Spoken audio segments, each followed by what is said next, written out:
Well, good evening and welcome. Welcome to Rangers Radio. Join myself, Foxchair, on the show tonight is the two senior citizens of Rangers Radio, Bridgeman and Southside. Evening, gents.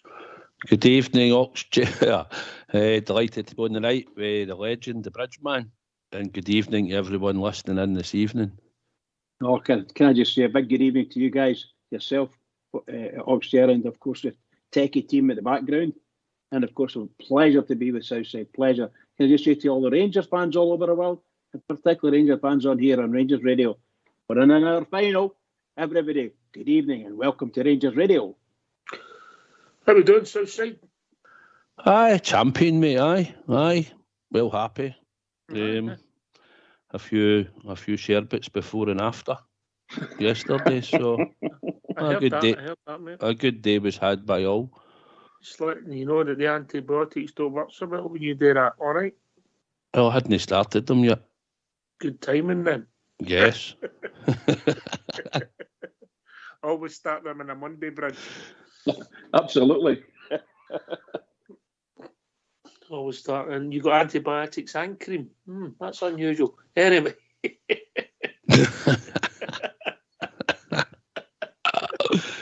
Too much info, you. Why, I've got my spies everywhere, mate. Your doctor's surgery. Anyway, we got a result yesterday. Made it hard for myself, but it was all about getting through Southside, wasn't it? It was all about getting through. 100%. At the end of the day, when you're in a semi-final, the only thing to do is get to the final, and we've done it. On a right crap surface to play on for the two teams. Understand the weather and that the day before and whatever, and again beaten played on it, but the part was really poor. Ox for a showpiece semi-final at Hampden. But at the end of the day, I think we started well. And I thought maybe the first 15-20 minutes we were going to blow them away. I agree, mate. I agree. You know, you mentioned the part there, mate. I mentioned the part, right? And you two gentlemen, born and bred in the west of Scotland, right? Bad weather in January. Is it unusual? Nope. No. We had a winter break. What first weeks of January was it? Tradition when they had the winter break? First 2 weeks. So then we decide that we have games in less than 24 hours in the same park in one of the wettest winters that we've had in maybe history. Bridgeman, help me out. I 100% agree with you. Look, I don't understand. Question for both of you. One, nobody plays in that park. Nobody. So I never saw the game in Saturday's game, but apparently it was a bog. Neither did VAR, by the way, but that's another story. What's that? Neither did VAR, but that's another story. Well, there you go. Not all I'm meaning is the pitch itself. The condition of the pitch was atrocious. So their atrocious pitch, they made it. That game made it worse, and then they couldn't. They obviously never fixed it to a decent. This place was. I thought that was one of these. What do you call them? Mesh pitches? A mesh pitch? They call it. No. What they done was they told that Maida to run about for a while. Anyway, right, so Southside, help me out here. Common sense tells you Michael Beale's right. Somebody plays a league game one weekend and you leave it a week and somebody else drops out and they both play once you know who's playing in the semi-final. Now, I know it could have been somebody for lower leagues, it's possible, but once you know the semi-final, common sense kicks in, I think when I heard them talking about it after it does make sense, you know, but it wouldn't make sense up there at the SFA, would it, you know? No. I know they've played them like that over the years. They've been playing them, and they'll use the World Cup, and we've got to get these games played, and we can't begin it too many weeks. Then there's other teams maybe having to play an extra league game and try to fit that in. That'll be the usual excuse. But apart for the fact that it doesn't get used very often, and I know, don't get me wrong, we did have torrential rain, but you still think that part would be in a lot better condition, you know? P-Up and Brewery springs to mind. P-Up and Brewery springs to mind, huh? Yep. Yeah. Anyway, people might have a view on it. I just think it's absolutely amateurish and made us look a laughing stock again. They can't organise nothing. Can't even keep a television running, Bridgeman. It's a cup final. It's a cup semi-final, rather. And they're playing it on, oh my goodness. Glasgow Green, even when it had grass, it was better than that. Oh my God. Right, so back to the game. Southside, I thought we started all right as well. First 15 minutes. I thought Tillman and Sakala were busy then. The two of them were. I think Sakala, it was either his head or his shoulder or something. Obviously, I was up the other end and it was down the other end, but when it hit the post, I thought if that goes in and we go one up then, I thought, oh, here, we'll blow them away today. I think that's what happened, Docs. And they got away with one there and we sort of flurried about their goal. But it was a good first 15 minutes, maybe into 20 minutes, I thought. And then I think we sort of, I don't know if they made a switch or a change, but I felt as if the intensity dropped a wee bit for us. And they seemed to get a wee bit more about the midfield. We weren't as dominant in maybe 10, 15 minute spell, and then they get the offside goal, obviously, just maybe, I don't know, was that around about 25 half an hour? There should have been a warning there, mate, that you've got to switch on, yeah? Aye, I was wondering what my goalie was doing, actually. You know, I know he fizzed it by him, but he sort of pulled his head away, and I'm thinking, what's going on here? I think with the new rule bridge, whether you like it or no, the learning curve over the weekend, not just our game, is unfortunately as defenders, mate. Now, this is new. Nobody's ever said this before. This is a first. This is an exclusive bridge, yeah? Yeah. Tell me. You need to play the whistle. I have to say that on that particular one, their goal, Mr. Barisic and then Mr. Davies, both very slow on the uptake. And by the time it got into their heads, the young boy was gone. He was past them. But very similar to the Manchester United one. You know, the guy's through, but he's offside. So wait, he doesn't do anything. He doesn't play the ball. He just lets the ball run. And that's what that guy did. And he said, I'll just turn round this way and I'll go into the middle and the ball came into him. Bang, goal. We were poor.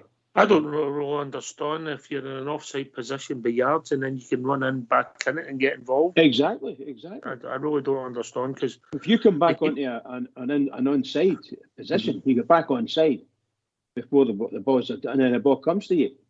And therefore you're entitled, based on the rules, let's say you're the laws. It's as clear as mud. But anyway, their goal should have stood. We'd have been looking for it as well, Southside. But I think Borner running his horns up wasn't great, was it?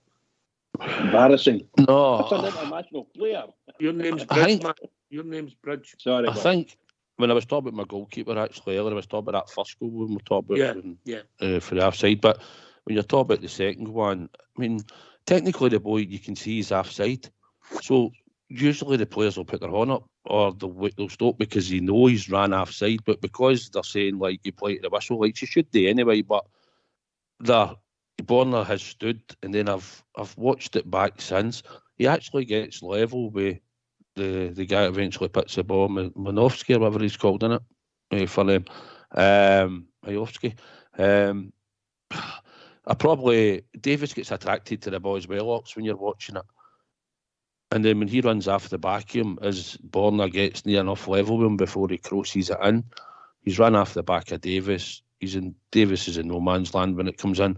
I was looking at McGregor, thinking, see, maybe a couple of years ago, you might have come out there and try to confront him. He just doesn't really do anything, and when he just touches it by him, I'm not going to blame him, but it just looked so simple and easy.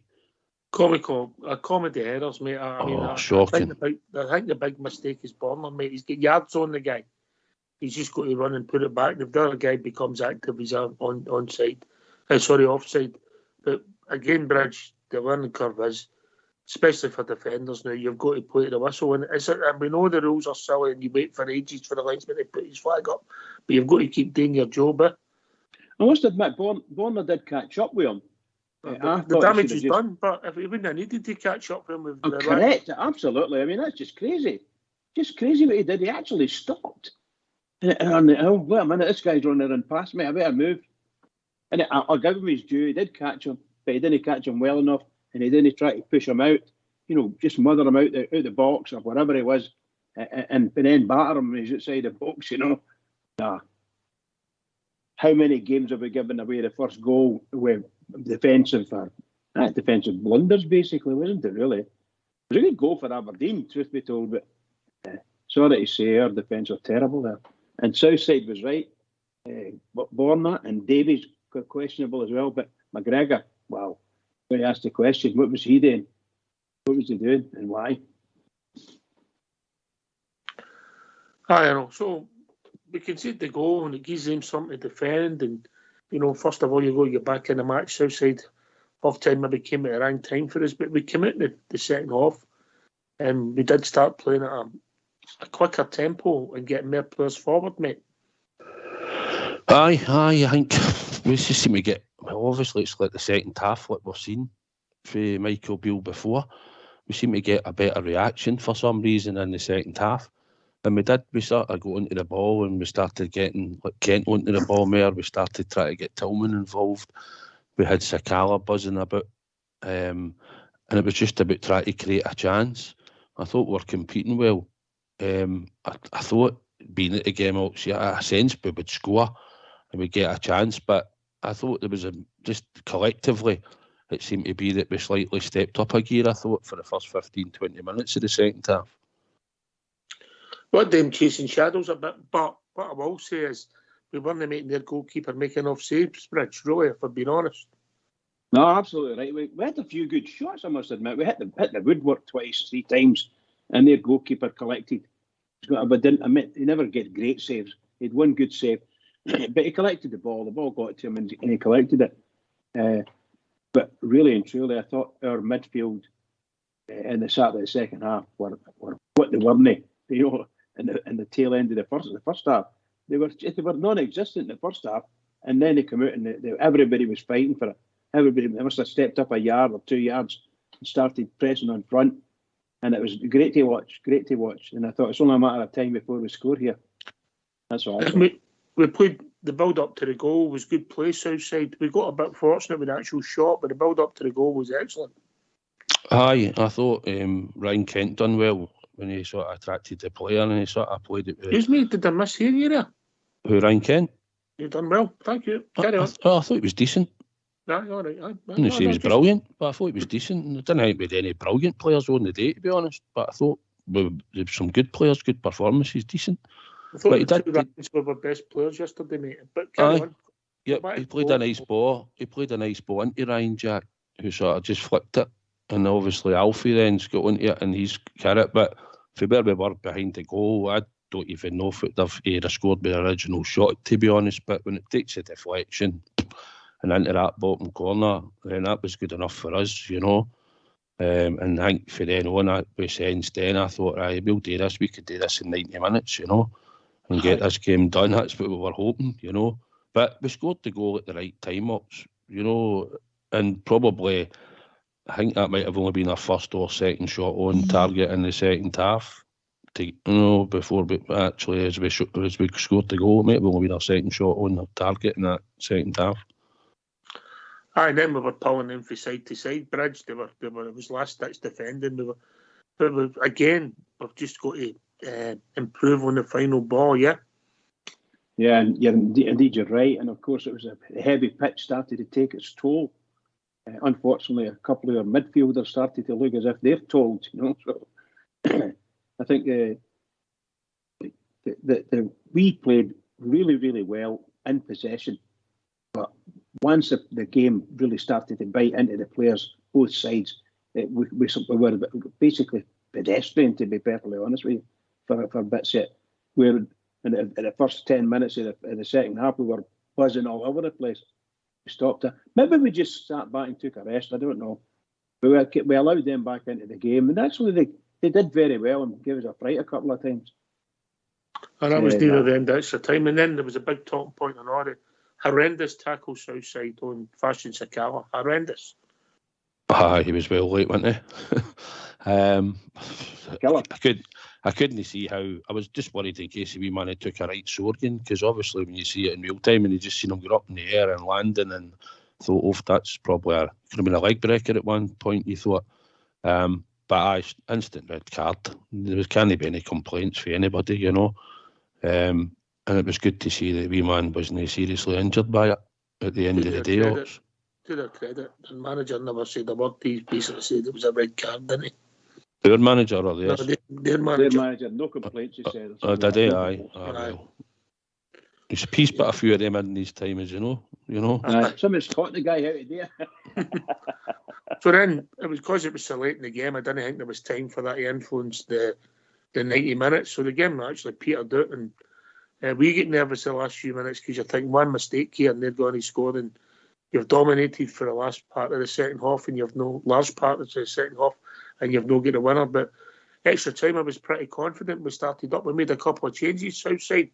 I thought Kemar Roof came on and Scott Wright came on, absolutely immaculate. Went for the shot. lovely gloves, mate. Immaculate. Absolutely immaculate, you know. Aye. Even his gloves were perfect. And then the two subs combined. Good, you know what?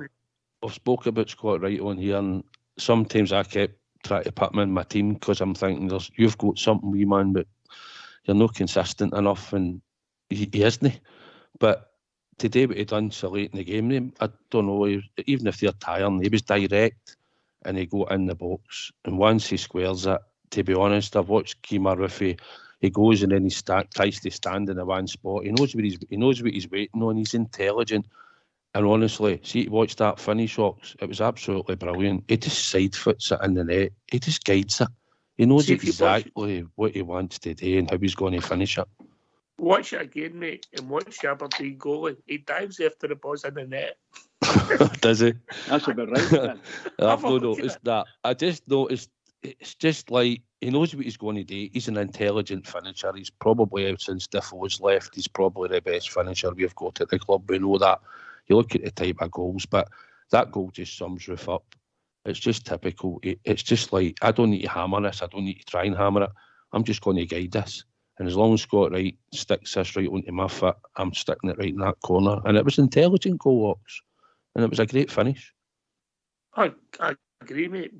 I think yesterday some came out Roof up. But so we get the goal, Bridge, and we're 2-1 up, and we've got the extra man, and everything's in my favour. And I'm thinking, go and get a third goal, put us to bed, and we can just pass it about and relax. But we ended up making it a wee bit difficult for ourselves, didn't we? I think probably the last 10 minutes of the game entirely, we were pretty bad. We gave away possession so many times, you know. And they for 10 men, they pressed high.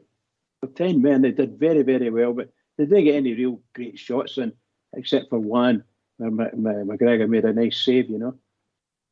But other than that, I think we thoroughly deserved the victory. Thoroughly deserved it. But every one of them must have been completely exhausted to come off the pitch. I heard you mention Kent a wee minute ago there. To me, he was my man in the match. Mine's two, mate. Mine's two. Yeah, and closely followed by Ryan Jack. I thought Ryan Jack had a good game as well. And there was a few others. Actually, you mentioned the boy Wright that came on. It looked really good, you know. But seriously, he had a really good half an hour. He had a really, really good half an hour. I thought he played very, very well. A lot of pace. Well, he's got pace. So we won the game, Southside, without any real controversy. We know what we're trying to do. The media, we're all over at Southside. We know what we're trying to do. And a Nokia's incident in the halfway line, Ryan Kent runs, catches the guy in the shoulder, goes down as if he's been punched. I wonder where they learned that. And then follow the press, try to take away and look at the controversy. When there's only one big talking point in Scottish football as far as referees are concerned this season. The loaded terrible decision could get out, but Mr. Collum not getting a penalty in the last minute for Kilmarnock, and the fact that Mr. Clancy's sitting in VAR. Missed it, Southside. Absolutely shocking. Bridge, you're not even getting the answer in this message. I can imagine how he missed it, and I can imagine how he didn't get it. I think we all know the reasons, didn't we? To be honest, I think I seen it. Somebody sent me a clip here, and I just laughed when I seen it. I thought that's just typical on it. But I didn't know that he was in the VAR. I just think, see that whole thing stinks for me anyway. I think you've got to get independent people in there. No, nobody that's refereeing games in Scotland should be refereeing VAR for me. I don't think. Just my own opinion. It's only my own opinion, but no, that's what I think. Bridgeman, you can't do Mrs. Bridgeman. No, he's absolutely right. Yes. But if I'm honest, I never seen anything to do with the Ryan Kent thing yesterday. I believe it's overhyped and all that. And did they know quiz his manager or something on it, and he said nothing or something? I don't know. But I can imagine the furore about it. We know what they're doing. Aye, of course we do. Let's wise up. Yeah, yep. Don't click, don't buy, and don't listen. Yeah, You know. Anyway, that's rough. Right, I think it's time to get you take a tablet there, Bridgeman. Don't want to ruin that makeup you get done in the makeup room. Right, we're going to open the phone lines. That's all right with you two, gentlemen. Go for it. Yep. All right. Come on and join us. 0141 356 1972. Phone in. Speak to the receptionist. We'll phone you back and bring you into the show. It's your show. That was your man of the match yesterday. I went for Ryan Kent. Bridgeman's went for Ryan Kent, and Southside's went for Fashion Sakala. Played a good first half, mate, and worked his socks off. He's an infectious player, big man, isn't he? Aye, I thought he looked our only goal threat across the front three, to be honest, yesterday. But aye, he was unlucky in the first half. He cut inside and he just put it over the crossbar. But all kidding aside, I thought Ryan Kent had a good game. I thought Ryan Jack had a good game. I thought Davis, apart from the bit with the goal, actually strolled the game as well. I thought his passing was good and stuff, and he looks calm.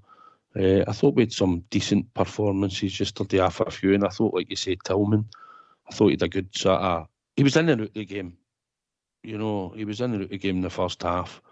But he's got game intelligence. There was one, if you see him, he was running and he just backheeled the ball into Tav's path. We were behind it up in the Rangers end, and it honestly seemed, you see the way he done it, auction. Tav was running through the middle. He didn't even break stride, Tav, and it was like he was running across the park and he backheeled it right onto him. I think he made just to run onto it. I think he made a pass in the first half, mate. I think it was Sakala, from memory. It was a wonderful pass, you know. He's got good vision and skill, you know. You know, the only trouble is he might be a step ahead of the rest of them. You're passing it. You know, but when see if that boy was fully developed now as in a player, I mean, how much do you think he would be worth? You know, if he was scoring goals and he was in games like all the time, when he becomes to be a real football player, that boy will be worth a few quid. You know, he's a step ahead of a lot of our boys in that B squad at the age of 20 in football in terms of things. If you compare him to Lowry, just quickly, intelligence and that, and size, stature, and he's played in big games. Fox asked me to ask a question. You know, he obviously he wasn't at the game because of what's going on with him just now, but he never usually sees games on the telly back in the day. So what he's asking, and obviously he's on the media a lot for this show. And here's the question, right? And we'll put it out to the listeners if you've got a view, not just in the game, right? Do you think Rangers get a fair deal from the Scottish media? And do the pundits on TV spoil your enjoyment of watching the game? Bridgeman, he's put a wee... You're not allowed to get involved because it's a media-related question. A media-related question. Yeah, you're not allowed to talk about the media, the BBC, part of the media, referees. What else? What was the other one your missus said you want to talk about? Sex, wasn't it? Carry on, Bridge. Carry on, Bridge. Look, the answer to the first point of the question was, do Rangers get a fair deal out of the media? Absolutely not. Never in a million years did they get a fair word, a fair hearing for anything. Nothing. Examples. They don't like us. They just don't like us. Simple as that. Examples. Well, the Rangers put initiatives. 6 initiatives were put up when we to the SFA. We were told no. What's that going to do with the media? That's the media. Because they're running the media. You've lost me. So tell me. I'll ask you a question. What's the two main broadcasting companies that follow football in Scotland? Sky and BBC. In Scotland, Scottish. BBC and STV. There you go. So, and they are definitely not interested in Rangers' welfare. Not in the least. Not in the least. Southside. I don't read them or buy the papers. I don't even know last time I bought a newspaper, to be honest. Mm-hmm. But you hear it on the radio sometimes. If you're in the motor, sometimes you'll hear things like Michael Stewart. We know who certain people are out there that constantly don't give a break. I'll not go through them all, but over the years, Ox, we've seen how they've worked against us and how they've got their policemen out there and that. Mm-hmm. And it's just down to us to try and just go one games of football. And even when we do that, as you see, you're seeing negatives coming out about Ryan Kent. That, see, to be honest, I didn't even know what happened on the park, and I didn't think it was a big issue. And by all accounts, the way you have all explained it, there is really nothing there in it. So we know how that's it. We know how they work. Yep. I just think we've always got to be bigger and better than them and just always rise above it if we can. But I think at times we should probably get our heads together, and there should be somebody for PR or thereabouts that should be coming out now and again and certainly putting our case out there, you know. And if it needs to be defended when the lies and that have come out, then that should always be addressed by the club. I think it should be. It's deflect. And obviously, that was a big story, how farcical that was, you know, the big incident there. Obviously, there's no guarantee that the boy would have scored a penalty kick. But after all the drama for the last 2 weeks, yeah, and other things that we VAR, and then yesterday, that one, the referee missed it. Saturday, one, the referee missed it. 2, VAR never seen it. Yeah.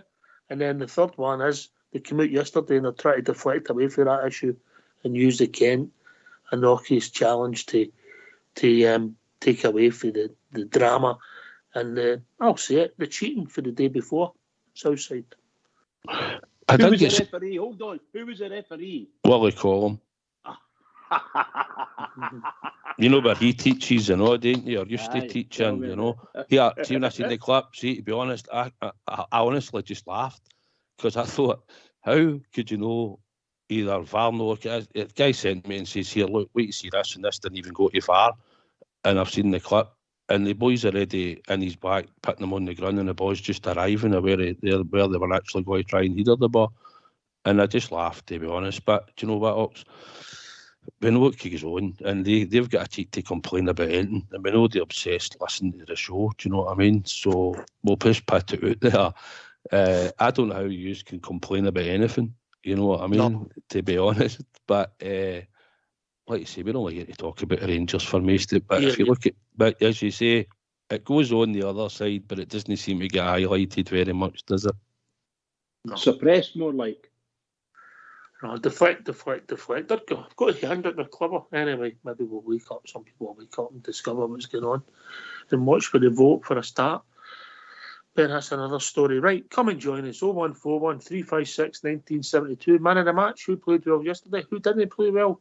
You happy with Michael Beale? It keeps rolling. And you can answer Fox's question if you want. Simple. Michael Beale. Southside. What are you feeling? I think he's doing well.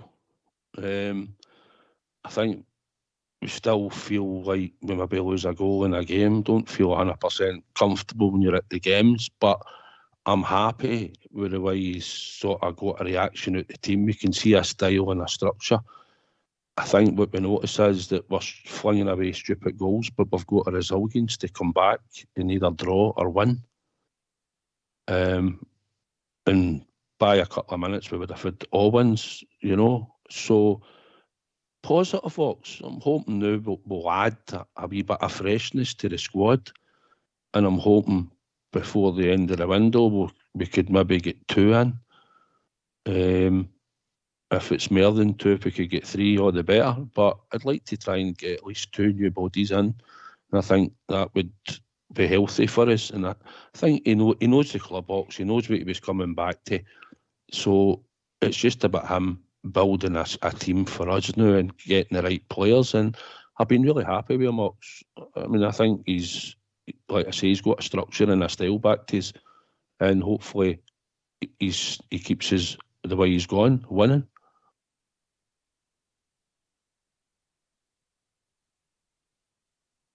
Man. Bridgman. Sorry. Southside. So what's he done then? What's he tweaked? Has he moved the fullbacks for you, or has he brought the two? Has he brought Kent in narrower? That he's no isolated out there. What's he done? I've noticed that he's obviously getting the two fullbacks forward now to try and support and get the crosses in. I think what he's done with Sakala when we played him right out wide, and like you say with Kent, he had him out in the touchline at one point where they were sort of isolated and they had to do their work. So I think for Sakala's point, I think Sakala's more as a striker as he plays with Zambia, where the boy plays at Leicester, Dhaka. So I think he's a natural sort of scorer, and I think if you're getting him in and about the box more centrally, that's where he's getting his reward. I think Michael Beale thinks Kent will offer us more by pulling him inside and trying to create for there. So everybody seen that he had a decent game yesterday, so that might be a wee upturn and I'm starting to show a bit more form for us. And I think he's put a bit of I think he's been a wee bit straight to the point with him all and told him exactly what he wants. And I think the fact that he talks well about all the players, even though he's not going to keep them all, I think he gets a reaction for that, Ox, and I think that's how players will play for him. Simple message. Aye, just good man management. I think he gives them all confidence. He tells them they're playing well, and they're looking good, and he's very happy with them. And even gives them confidence. A title was scored, right? Yeah, indeed. Well, what transformation that lad did yesterday. Came out and he faced up to everybody. And he ran at them, caused havoc. I'm not saying he won every tackle or anything like that, but he definitely, I thought he had a smashing time on the park. Smashing time. See if I'm judging yesterday, and I'm with you, Southside. I don't think there was any outstanding performances, but we played reasonably well as a team, and guys were good at certain parts of the game. You know, even Connor Golston. I didn't think Barisic was great, or Lundstrom myself personally. And Morelos, the game seemed to pass him by a wee bit as well. So the rest were pretty steady. But the big thing about Ryan Kent yesterday was his effort. He was buzzing about the park, and he seemed to be all over the park trying to pick the ball up. He done some nice things in the game, and he done some of his usual things in the game, I thought. But he gave you a lot of energy, and gave him his due. He was really trying to get on the ball, and when he was on the ball, he was trying to get going. And by the way, he took a couple of right hefty tackles as well, in fairness to the wee man, you know. But aye, he was decent at times, Ox, yesterday. I thought we played some nice football at times, wee triangles. I was going to say something there, and it's just, aye, can I ask you something? See, when he broke off Tillman, were you surprised that he didn't bring on Arfield at that point? I think before we got the equaliser, he was bringing on Arfield and Roof. And then when we got the equaliser, he just swapped, yeah. See, for me, I thought when he took Tillman off, and I know he wasn't having his best of games, right? But we know that he can create, and we know that he can produce something, right? And I thought when he put Kamara in there, I thought, oh, that's our sort of creative went now a wee bit. You're only really relying on Ken, and maybe trying to get Sakala. He maybe looks a bit dangerous, but Alfie didn't look like he was going to score yesterday, did he really? And that worried me a wee bit at that time, and I wasn't sure if it was tactical or what, if he seen something. Obviously, it worked in the end by bringing on Scott Wright. We're looking for that sort of attacking option, but at that time, I was just a wee bit surprised. I thought he might.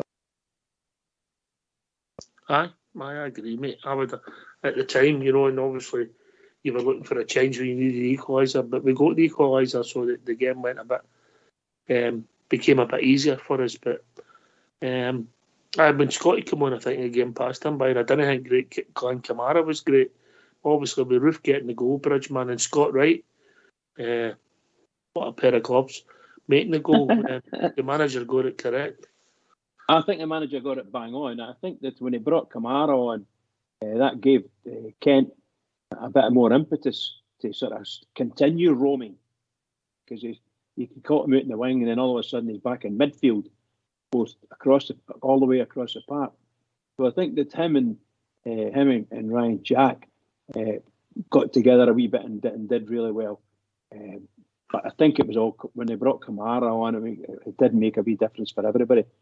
I'm not saying Kamara was outstanding or anything like that, but he gets himself about, and really and truly, I thought Kent just ran the whole midfield for the whole of the sort of extra time. They just ran the whole thing for him, and it was marvellous to watch. For me, anyway, I'm a Ryan Kent fan, and I thought it was fantastic. I thought he played really, really well. Aye, he did have a good game yesterday. He had a reasonable game, and his effort really pleased me. But Michael Beale seems to have tweaked a wee things, but we just have to, when we're dominating the game, Southside, more and more, we have to make more chances, and if you make more chances, the goals should come. That's my criticism. That's the one that surprised me, because I thought the way when we tweaked the system and we've got the two fullbacks sort of bombing either side to put balls in, I thought we'd always have a striker and the two, like Sakala, and probably the way we sat to play, maybe sometimes Tillman in there, and maybe Kent round about the edge of the box are trying to get in as well. But we've not really seen it as much. We haven't created a lot of chances in open play, really, in the games. Although we've won them and we've competed well in them, we've seen a wee bit of football getting played and wee sparks and nice passing. That has slightly, that we're not creating enough. Oxford don't seem to be. I don't know, maybe if we can get Kolak back, might change. We might get him buzzing about the box. Maybe that might change, but we aren't really creating a lot of chances, and we're not making a goalkeeper make as many saves in the first or second halves of games, to be honest. Aye. But we'll see what it takes us with Michael Beale. He's tweaking things, and obviously we're improving, and our results are improving. It's as simple as that. We'll go into another cup final with this group of players, and hopefully they can bring back the silverware bridge.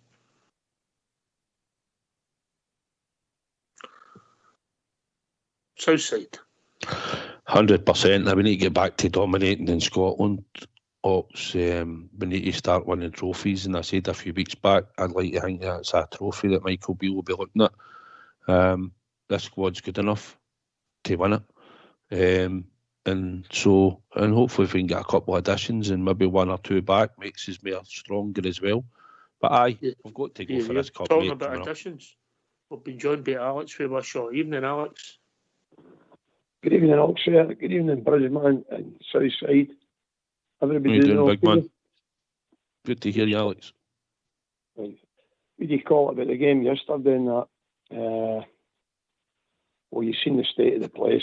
You've seen the state of the park. It's just an absolute disgrace for the hold a spectacle of a national tournament in there. Even get into the ground and that and all.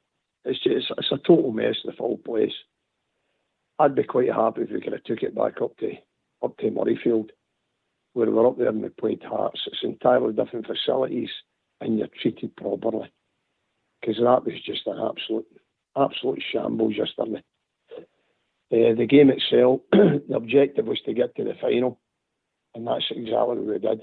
Wasn't really much to do with the performance. Semi-finals are never classics, as you know yourself, so that was the main aim, to get to the final, and we've got there. And there's room for improvement in that, but as I said before, I'm just quite pleased we've made the final and that again, Oxford. Mm-hmm. I agree with you. It was quite an exciting game once it was finished, because we made it harder than we should have done, Alex. Well, that's when you're playing Aberdeen, no matter what, if it's a league game or what it is, you know yourself, they're 110% committed against us, and that's exactly how it panned out. I thought we were in control of the game, and we just let it slip a bit.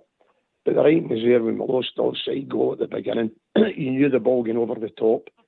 We were a bit suspect there, and that's exactly what happened. But I'm quite pleased, and I thought the two Ryans were absolutely terrific.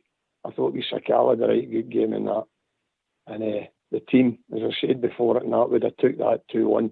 And if we're in the final, and if we pull it out and win the cup, everyone else will be happy again. Aye, first time we've knocked him out of competition, a cup competition, to 2004 Southside. They done us when we had that Sadiq, didn't they? Aye, and then they obviously knocked us out the Scottish Cup at Ibrox, didn't they? I think we get beat 1 year with Dross and all at the cup, didn't we? Aye, it's time we get back to winning that. When that was the Skull Cup, we used to dominate that. I don't even know if that mob even won it.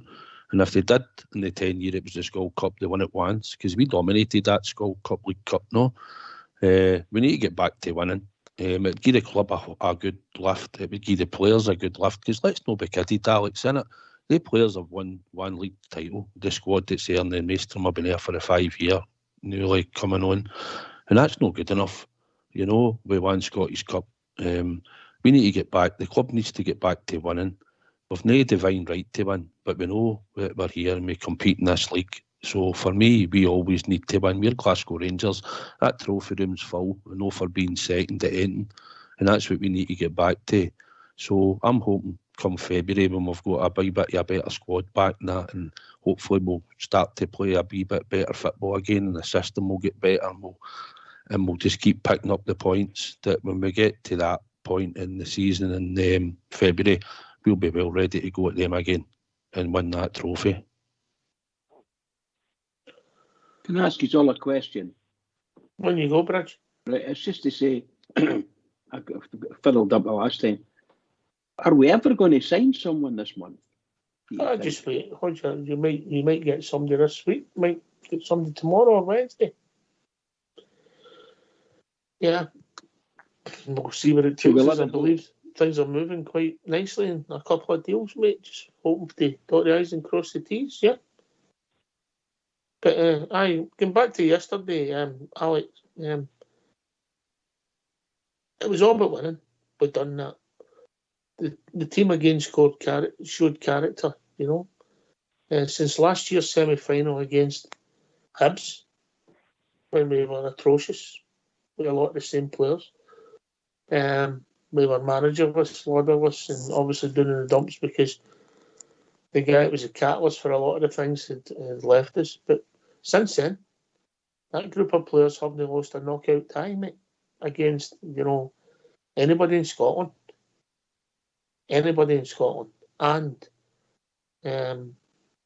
we've not lost it apart from a penalty kicks in the final, and you know, and with two legs, yeah, we know about the Champions League, but with two qualifiers, we get through them, we get through all the rounds of the Europa League, so there's something there, and that's maybe the frustrating thing about the whole thing. Absolutely, that's right, absolutely, Oxford. That's it, you've just read it out there. It's quite unbelievable when you see the stats like that. But Southside's right enough. We've got to get into these finals in the regular and win these cups. And I'm really grateful we got there. I knew it was going to be a hard game against them. We knew ourselves before we were in there. But as I say, when you see the state of the place and that, the park, that's bad enough on Saturday. For to play a game the next day, you wonder, what do you call it, who's running Scottish football, you know, but that's another thing. What I will say, I know, see that tackle on Sakala? That was right in front of us. And I'll tell you one, and reckless is no the word. That guy could have had a double leg break, man. It was unbelievable. And anybody that comes on and turns around radio stations and says, aye, that's what do you call it, like that clown, that Stewart that I heard, Michael Stewart, it wasn't high. Absolutely. It's shambolic what they're saying. That was a reckless tackle on that laddie. And it could have put him out the game. I wouldn't mention that guy, and I'll tell you why, mate. I wouldn't give him oxygen because we know the game he's playing, mate. No, you're 100%. I just heard it today, Oxford, coming in for the game, and I never knew. Then I seen, what do you call it, on social media, what he was saying with Ali and Hutton and that, you know. It just beggars belief. But there you go. What I will say, I know, but Big Bonner had a really poor game. He's just the confidence within the first 10 minutes. You can see if that guy's up for it or no. and what happened with the goal and that, you know, him and Davis and McGregor and that, and he just wasn't at the races. And the funny thing about it was, about quarter an hour to go before the game finishes, he comes down to Rangers and he's egging the Rangers fans on. You know, Mo just burst out laughing. He was the last guy, you know, for to turn and say, for Christ's sake, you guys are a right good shift here today. But I'm quite, as I say, when you look at all in, we're in the final, that's the main thing now. So February the 26th, and it'll be a different cup final, believe me.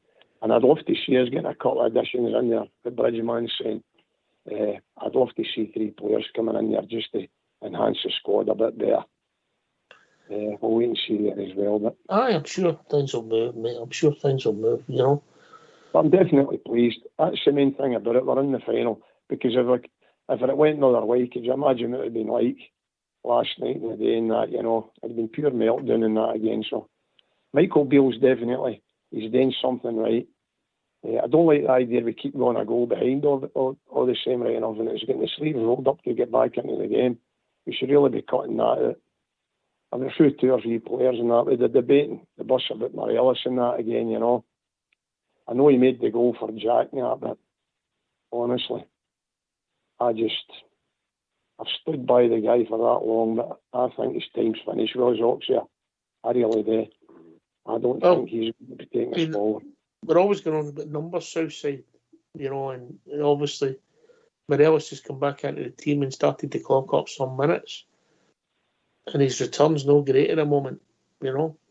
No, I agree with Alex. At the end of the day, he contributed to a point. He was involved in the goal. Doesn't it look like scoring? Hasn't he looked like scoring in a few weeks? Okay, he scored against Motherwell with a header when Borna put it right onto a plate, and he scored the one against Tibbs. But the last couple of games when he's came on, and you maybe have to say, I'll be honest, Docs, I watched him walk around the park after the game, Alex. I don't know if he was still on the ground, probably were. Yep.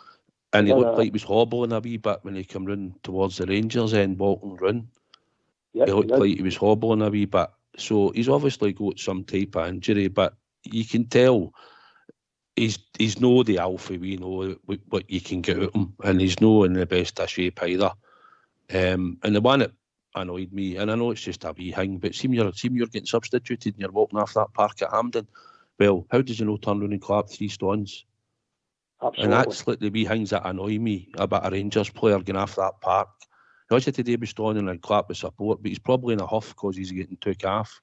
And it's the petulance that comes back again. But that's just me personally. But I think we going forward that team at Hampden, Alex, and the least he could have done was applauded as coming off the park when he was getting substituted. You're spot on. Everybody noticed it. And that's what it's not. You should go in there even shaking hands with the players that's coming on. It's a team. We're a team. We've got to rely on everybody. The squad's decimated as is now. Even on there, okay, people will say he's doing his job and that, but we keep going back to probably Alfie Morelos that we know, and he's nowhere near it. And that's the thing I'm on about now. And with the contract situation going as well, I just think it's time to sever ties altogether. That's personally me. That's my opinion on it. And I wish him every success where he goes to. His mom was there yesterday. And by the way, she's his absolute double. Honestly. Bring her on. Maybe it was his mother that was playing then. Aye. You know, he looks a guy that, you know, he looks as if he might be carrying and it's affecting him because he's not got he's not got a spring, and he also looks as if there's a wee bit of confidence. But the 2 guys that's out for a contract and the first team players, if you compare, you know, the endeavour and the work rate of Kent yesterday compared to Morelos, but maybe the Morelos argument will be bridged that he didn't get a lot of service. That's a good argument, of course. And of course, most of the balls that we were putting in were in fact quite high balls, and they picked a solid defence and really good in the air, and they mopped up, headed away most of the crosses that came in. But even the wee ones that came across the goal in any way, shape or form, he wasn't even anywhere near the ball to get it, unfortunately. Alex Fisher knows how I feel about Morelos. I think he's a a fantastic player. And at one time I said he's the best player we've got. Overall, best player we've got. But I look at the man now and he's a pale shadow of the man that was there 2 seasons ago and doing all the wonderful stuff for us, It's a pale shadow of him.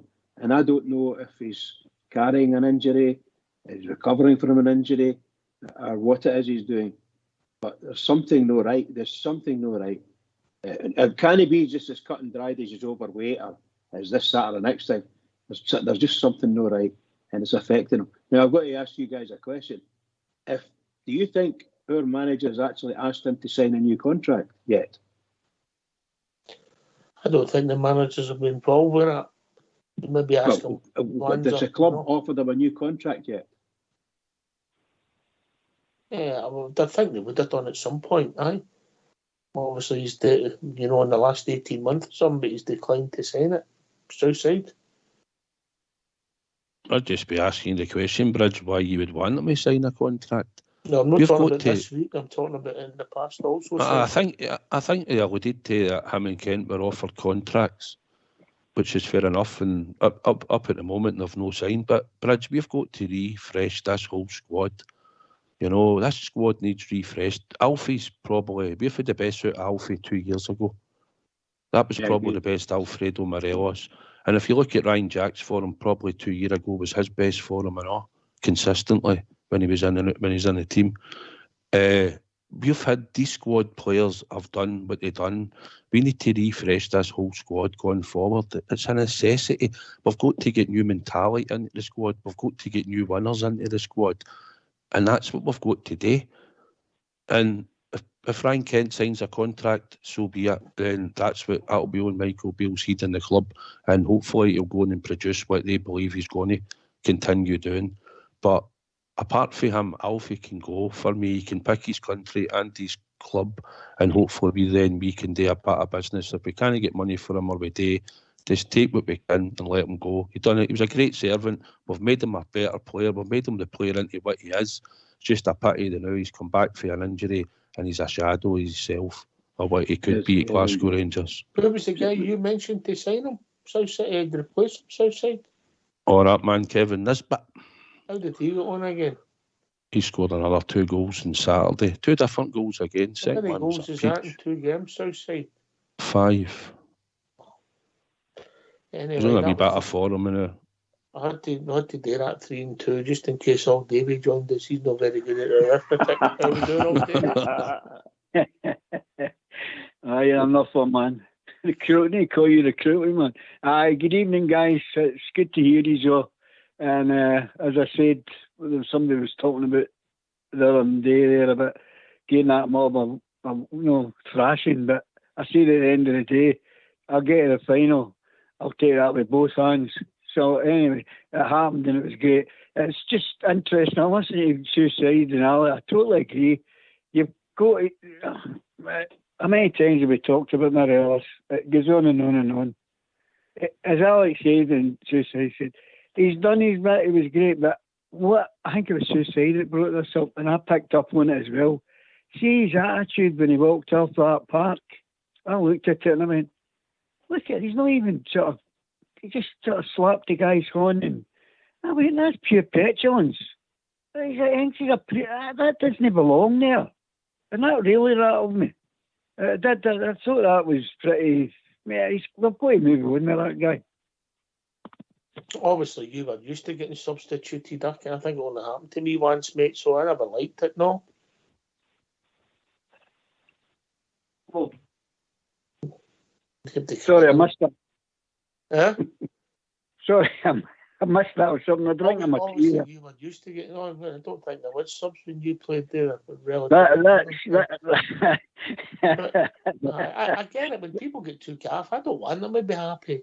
But I accept Southside's point. You've got a duty to thank the fans. That's a different argument, Alex. Yeah? Absolutely. Southside's 100%. Listen, he's playing the Rangers. It's a semi-final.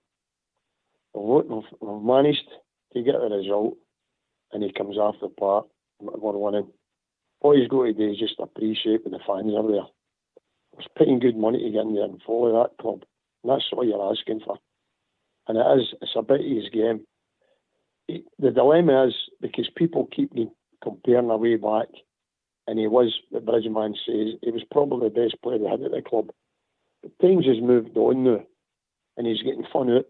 And defenders' opposition, they've got no fear factor now when they're playing against Morelos, what they had there last year, the year before. And it's just a pity how it's panned out with the fella. But it's like anything else. Time moves on. There are better players in Morelos had to leave the club over the years. We've seen it for years and years and years before. And as I just say, and if they've sat down and offered him a contract, they're probably saying to yourself, well, 18 months ago, they've sat down. But for him to ask for more money into the bargain, absolutely, it's a no-go with me. Absolutely no. We've got to go there and start refreshing the team. The South Side says, we've got to be competing all the time now. These guys, and by the way, everyone's a credit to the club, the way they've been in the past. But we've got to move on now. We just can't keep relying, going back to the well, and we've got to get signings in there. And I'd say it's near pronto. I'm hoping to see a bit of activity there by the end of January to get at least 3 players in there, man, just to enhance the squad and give a bit of refreshment and that in there. But it's just what it is. But you've got to go out to the fans, at least get off the park, applaud the fans, because the young guys idolise this guy yet. They still idolise him. You hear them. You come out after the game and they're all about him. It's a debate all the time. You'll see it in different social media outlets about him. Some guys can't see by him. I'm just like, maybe I'm old school now. But to me, he's on his race as far as I'm concerned now. I don't think you're alone in they think, because, even the people that are fans of Morelos, I mean, centre forwards are judged in one thing and one thing only, Southside, really, let's be honest. Aye, listen, Alfie scored some cracking goals in Europe. He scored some good goals in the league, but he's never been a heavy goal scorer in the league. He's not went by 20 goals in the league. So, but in European stage, in the Europa League under Stevie G, I watched him score some amazing goals, cracking goals, instinctive goals, but you'll never see Alfie run one with the goalkeeper and maybe run round him or do a wee feint and put him down and chip the ball out of him. He's not got that type of composure. He probably needn't have scored the goal Roof scored yesterday, because that's just what Roof would do. It's intelligence, and he's been a great player for us. He comes short, he occupies defenders like I've not seen many centre forwards do it. Alex, Bobby Williamson, if you remember back to him, he used to bully. Remember at Box? Right. Bobby Williamson would bully defenders. Remember talking to Big McLeish and he says, Bobby Williamson, man, made me black and blue. No, he was a hard guy to play against because he gets stuck right into you. No, them all. So we didn't have that, and he bullies defenders. But he's not a wonderful goal scorer for us in the league. See, in Europe, in the Europa League, he's been good, Ox, but we need to get back to winning in Scotland. We need to be winning these leagues and cups, and we need a goal scorer. And unfortunately, we've got one now who is out injured, who looks like he can score, giving him the ball round about the box. He's got good mobility. So I'm looking that when he gets back fit and we get him in the team, we'll go forward. We'll talk about goal scorers who are injured after the tune, but if you don't mind getting yourself on mute, we're going to have a tune.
Well, come and join us. Give us a phone on 0141 356 1972. Give us your thoughts on yesterday and any Rangers related points.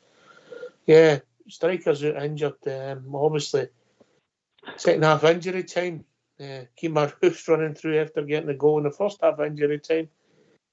And a melee of players, nothing really in it. I didn't think it could have been a foul, but he sort of gone down, landed on the mud heap that was yesterday's pitch, and it looks as if he could have an injury.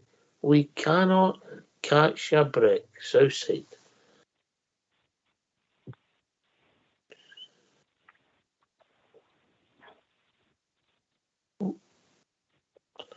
Davey, can you come, mate?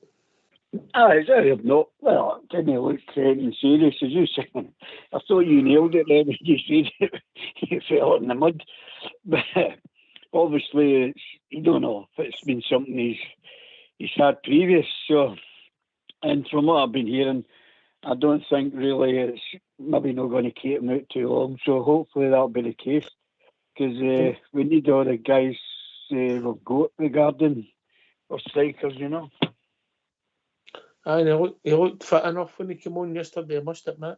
Alex, huh? I was really glad to see him coming on in that. And that's just a striker's goal. Perfect. And honestly, you can't help but feel sorry for him when he fell down in that, you know. He's just not getting a break at all, the fella. Just hope it's not serious in that, because he's definitely, he's a 6 year.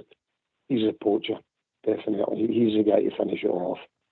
And, well, gives us two. You know, gives us two options. Yeah. It's great if we could keep him fit. But that's another thing. But really, it was pleasing to see him coming on. And you just knew when that ball get put there for Scott Wright, you just knew the ball was in the onion bag. That's the difference with that guy. And as I say, we're really pleased. I'm going to say something. I had a wee chuckle there about St Johnstone coming up. I know we've got Kilmarnock on Wednesday and that, but the Scottish Cup tie, I had a chuckle at myself. With St Johnstone, they've only sold 300 tickets apparently. I've seen right? that. Did you see it? We've got 3 stands, which is fair enough. I know it's a half-5 kick-off and that, we're all gone, but I just couldn't believe it. 300 tickets, and that's a home game, going live in Sky Television, and that's the home support. That just tells you that Scottish football's all about it. And their argument is, I believe, that the tickets are too dear. Yeah. I think they're having a boycott, Alex. I think the fans are doing a boycott. Yeah, to give their seats up, apparently, the season ticket. They've got 2,500 season ticket holders, and apparently they've given their seats up for Rangers fans. The thing is, we've paying £30 a ticket up there. So, you know yourself, it's not hard to work out. So, finances was fair enough, but when you hear about their support, they've not got a support. No, I know. But if they go to the cup final, mate, they'll be looking for 20,000 seats at Hampden. Ridiculous. That's ridiculous, you know. But that's what it is. You back Aberdeen support yesterday? I may have been back. You'll need to ask Fox to run in the kitchen and fix that coffee machine. The coffee's out of place with a milk, man. It's what a riot it is. So I had to leave and grab a can of Coke there. So you need to ask Fox to clean it up. Just ring that bell. It's next year, and Fox will know you need something done. Yeah. All right, is that what that one's for? I thought it was a panic alarm. No, that's Bridges getting it around his neck.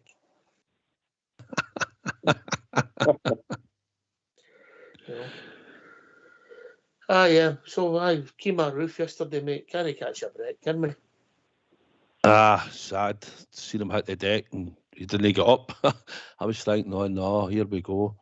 He looked like, well, I've not heard. I don't know if there's been any news or anything, but hopefully, at the worst, it might be a week or two. That would be a bonus for us, wouldn't it, the way his injuries go. Mm-hmm. And as Alex says, we're going up there next Saturday to fill 3 stands for them, you know. And they don't even want to turn up to go and watch their team. So that is some Scottish football up, doesn't it? Aye, the Scottish football's got itself in a mess, mate, as we've been saying for years. All these teams have got this hatred and this veil and this loading in their own club. Look at St Mirren, they just announced, I think it was a £1.8 million loss.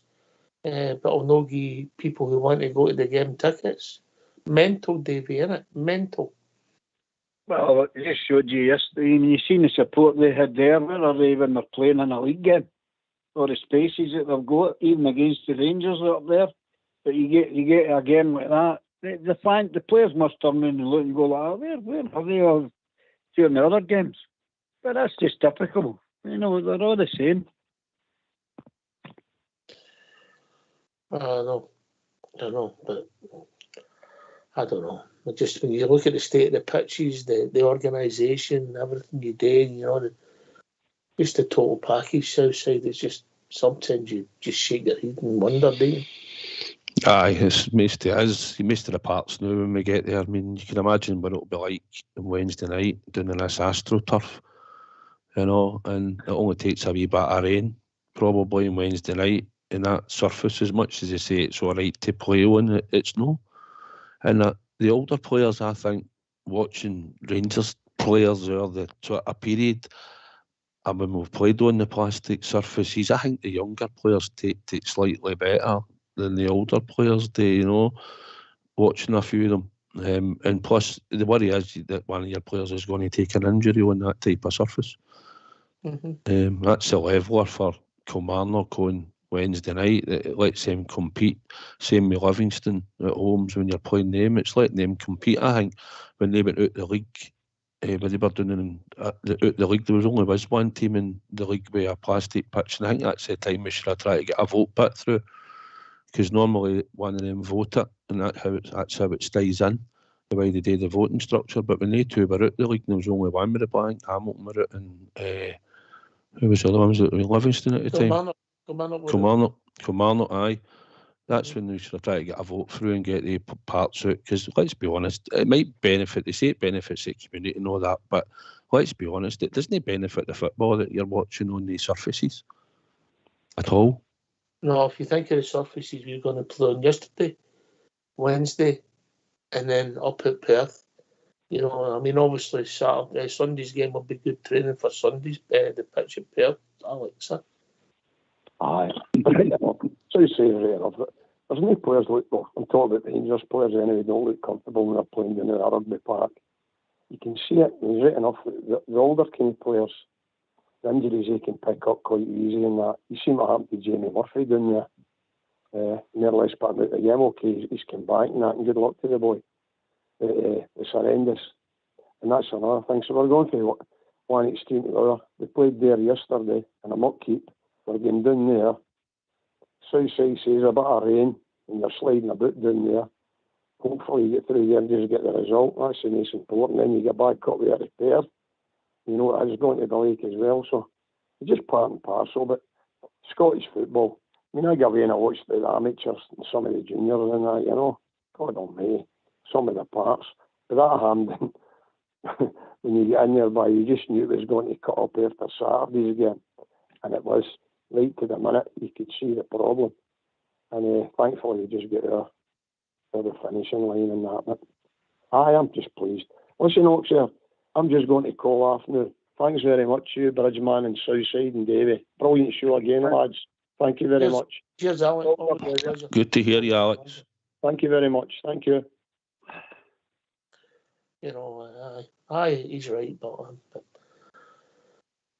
right, so we've talked about Michael Beale. We've talked about the fitness of the team. Southside was a criticism we got before the winter break.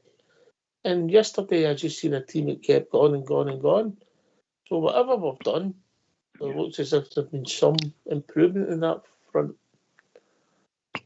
There seems to be probably a collective sort of fitness that you've noticed. Tav actually looks a wee bit better as well. I thought seeing him individually, but to go the extra time and still look like we're still running and still with a bit of energy and a bit of direction in us. We weren't getting overrun or anything like that. I know the last couple of minutes they fling players forward and you get that in the extra time, but I thought generally the way we played the game. I still don't think we can still go full pelt the way Michael Beale might want to. So I think he might want more pressing and at certain times, but I think you can see a wee bit more fitness into the squad. Probably the 2 weeks of rest as well. Maybe we not having a game in the midweek might have refreshed the players and just working on drills and sort of systems, you know. I think it's quite good what he's done, Beale. I think he's done something for the squad, that's for sure. Do you think it's just simple stuff, Bridge? Oh, very simple stuff. But the most important thing is who's been feeling bad about the previous manager or whatever, you know. Right, give me a wee clap in the back. Right, you're really good. You're my number one. Get out there and do it. And so on and so forth. And he'll be saying that on the training pitch as well, and then letting the trainers loose on them, run them into the ground. But no, it's all about sweetening them up and see how they go on. And they're doing very well. They're responding very well. Some of the players are, I would say, like say Tillman there at the weekend there and yesterday, they get caught up a couple of times, dead easy with the state of pictures in.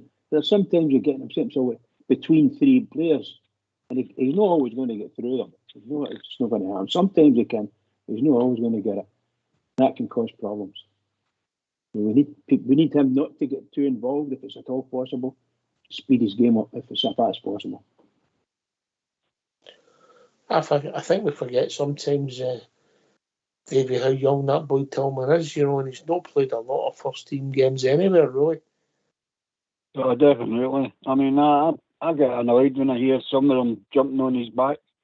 It's ridiculous, some of the criticism he gets. You know, it's same with Sakala, and he's been getting it and all, but the whole lot of them weren't up for it. But I can see it, and I think most anybody that's got knowledge of the game can see an improvement in that team and where they are in fitness. Because I think he's went in there and sussed out, wait a minute, we're needing to get up a pace or two, and he's brought that into the game. And Tillman's just, that boy's a prospect. He's got great talent. It's just, you've got to give him a chance.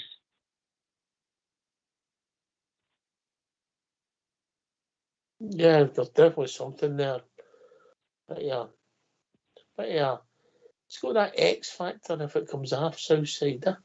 I think what I've noticed, Davey, watching a couple of the games, is the two fullbacks on the bombing is forward. He'll do one for a wee bit down the left and then he'll go right. And I think once the fitness is a bit better, I think we need a pre-season and all that. See, pre-season next year, we'll see a different level of fitness. But the now, I think he's got players that were playing nice wee passing drills at times, and we're probably not burning as much energy at times as we've done in the past, because the passing's been quick and we've done a nice wee 2-3 passes together, and then we've just moved it quickly onto Ryan Kent or a Tillman, and the midfield can then just get a wee break. And I think we've done that in spells. I just don't think we're a 90-minute go at your team press the way we could do before. Yeah. But I think the way we're doing it, and I think if we get new additions and we've got decent players or an engine room in there where we've got a boy that'll boss it and be a dictator for midfield. And I think what you're saying about Michael Beale, he knows how to develop players, as we've seen. He's made certain players in that squad better. Like, we're getting the best out of Kamara and we're getting the best out of Jack at times back in the day, and we had Arfield playing well, and we'd seen obviously Alfie and we'd Kent doing well. He knows how to develop players and get them to play in a type of system. And he said he's going to get players where he's got a vision for them to play in this type of system and in that one position. So I'm just hoping he gets it right. And should he get it right, then obviously they were going to be even better than what we are now. And then we'll start really challenging for trophies for next season going forward. I'd be interested to see how it pans out and how we watch how things develop. I think we all agree we're slightly fitter. How fit, we don't know, but we're slightly fitter. Which seems a bit... Can I come in a wee minute? Yeah, on you go, David. It was just earlier conversation we were having about VAR. And I was wanting I know, I mean, they must have got that stuff out at the bars, because it didn't even look right when they went out to look at it. It looked like something out of an old telly show. But I've got to ask you. You were making a point that we've got referees that are in our system at the moment, working on VAR. Do they have that similar situation in the English Premiership with the type of officials? I'll get that checked out, mate, and get back to you. I think they're all ex-referees that run the VAR. But in Scotland here, I think they've got 4 or 5, maybe even 6 selected referees. I know Willie Collum's the leader off. Yeah, and see, that's not right, Brad. That's not right. I know, and I heard the boys saying tonight that Clancy was in it as well, So they must be taking terms of wee rota. And like I said, they're way at the back. I'm a big fan of VAR. Get it in and let's see it, but it must be neutral. It must be neutral. You can't allow these idiots that are refereeing our game now to go ahead and do it. To me, it's not right. Just not right. Sorry, the big talking point shouldn't even have went to VAR at the weekend. The fact that the referee missed it shows you how incompetent he is, Davey.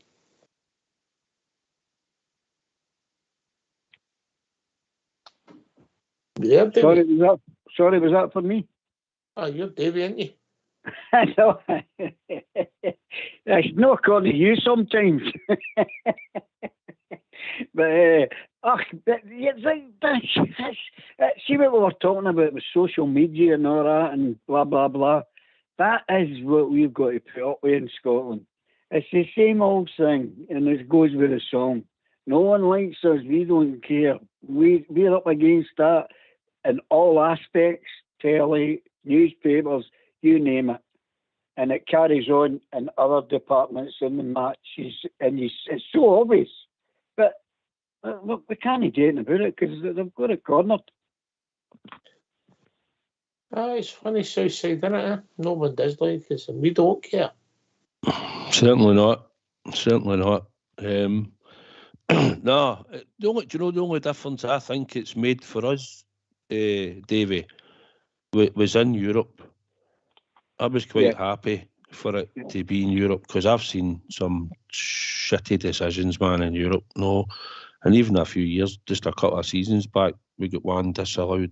I think it was Alfie that smashed it, and it got disallowed for offside. It may have been against Schufa or something, but it wasn't. But it benefited us in Europe, mate, and I think that's where it helped us at the moment, VAR. You just want it to be fair and you understand the rules, where it be handball or whatever, and you want it done across the board as much as possible, as fair as fair can be. But I think when you've looked and seen what happened at the weekend and the way they word things, I think they'll need to be clearer on the rules. I think, and it will help the players and it will help the decisions to make them easier, the way they're doing this offside thing and that. I can understand how the goals were gave, but come on, I think the way the VAR works in the European games is when they're officiating it, they're not getting the low. Obviously, it's 2 different teams from different countries. You're getting different types of officials. So you're not getting that probability of the bias creeping in. And what we've got to know just stinks it. And I think that's pathetic. But David, some folk have said to the referees, what about this? People thinking that you're biased and things like that. And they completely deny it, as you'd expect. But I don't understand why they can't see what other people see when they talk about these things. Correct. Cheating Beaton has been one of our supposedly great referees. I'm sorry to say it. For Rangers, he's been the worst referee in a decade. He's dreadful when he referees Rangers. Dreadful. I've always found him in him. The other clubs aren't a big fan of him. I just want fairness, Davey. That's all I want. Yeah, I don't mind. I mean, we went there. If you take this season, right? If you take this season, we went to their place and we get beat, and all we done, we never mentioned. I couldn't even tell you who refereed that game. Yeah, we knew we were bad. We criticised our own team. They came to our place. We were slightly the better team. Never won. They got a draw, and all they want to talk about is one decision in the game, which He might have scored a penalty, he might know him, he'd done it, and they just go on about everything's against him and all the nonsense you've listened to for years. Yeah, if that was the case, they'd never won a trophy, was it? Yeah. But it makes me think that they're actually getting paid. You know, You better watch it. You'll have to pay if you see something on the air it's not true. Yeah, exactly. The lawyers. Be careful. Be careful. Right, Davey. What was that? About all we want's fairness, mate. All we want's fairness. Yeah, of course we do. But I mean, there's no point. We talk about it and we talk about it, but we all know it's not going to happen. You know, that's where we've got to ram it down their throats by winning. That's the only answer to it, is winning. We get sent a message for one of the guys that listen on YouTube, Southside Darren. Under no circumstances we should behave like them. You have humility and we have been shafted by the SFA and all other clubs, and we don't want to behave like them because we've got class. Southside. Yeah. Well, I did say earlier on, didn't it? We shouldn't get really bothered. We should rise above it and that and be better. And it's just about winning. And like Davey says, as long as you're winning, and they'll criticise anybody, whatever they want. But Darren's right, I know. See, the thing is, we don't normally moan. That's the thing. It's obviously been brought up tonight. But normally, I'm the same. I've seen decisions go against us. I've seen it go for us. And at the end of the day, I just think when you win the league at the end of the year, you're the best team. And I don't think you get help to do it. I don't think there's any team being helped to do it. I think we've seen decisions go against us, and that's just the way it goes sometimes. Sometimes you've seen decisions, you think, how's he gave that? But it's not something I've ever moaned about, Ox, if I'm honest. I just look to see if Rangers win at the end of the game. That's good enough for me, mate, to be honest. Always has been. Come and join us, 0141 356 1972. Give us your thoughts. Yeah, we're going to really talk about maybe the state of Scottish football, for honest, all Davey. The telly doesn't work, the pitch doesn't work. You know, people can't sell their tickets for cup ties. I wonder who's in charge. Who is it? Help me out, huh? It's you.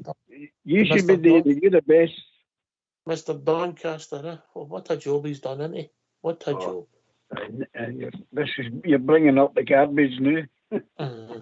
What a job. But you've seen changes, you've seen it when people wanted the games, cup ties for big events, and now what have we done? Bang. Silly kick-off times, Southside, yeah? That's a fact of everybody, isn't it? Aye. 5:30, and even these midweek games at 7:45 midweek games. Let's be honest, we don't all like midweek games unless they're European nights. That's the way it used to be for a long time, if you remember back. But now TV dictates when you play your games of football. And unfortunately, the people that travel are the ones that are always inconvenienced because they've always got to try and get time off work or make sacrifices to get to the away game. Because the people that show the game and Doncaster sitting there thinking he's getting us a good TV deal, don't really care about us and how we get there and what it costs you to get there if it's a Sunday at 6 o'clock at night or whatever. We've seen their crazy fixtures. So it's the supporters that's always gets hindered, mate. That's the actual fact. For anybody that travels and can get to away games, we're always the people that's inconvenienced with the kick-off times and the daft days and nights that they put them on. Aye, I don't disagree, mate. And I don't know if the telly deal is in Scotland is worth it, mate. You know, I really don't. Aye, probably. We start dividing it up and seeing that it's actually worth, mate. You know, for the inconvenience for the fans. I don't know if it's worth it financially. I'd need to go through that and have a real look at it. But I don't know if it's worth it. Can I ask you something, Ox? Yes, mate. Remember a couple of shows ago we were talking about, you asked a question of, is there were you on the show, Davey? Of course I was. Well, when you're on the show, I'll forget about it as soon as it's finished, mate. Oh, no, I thought that was enough. I thought that was enough coming on my tablet there. Suppose. No, Carry what was meaning, we were talking about, you asked a question about, is there any players in the Scottish system that you would recommend you would pick for Rangers, correct? That's what you said, right? Now, I tell you, I don't know, this is my opinion.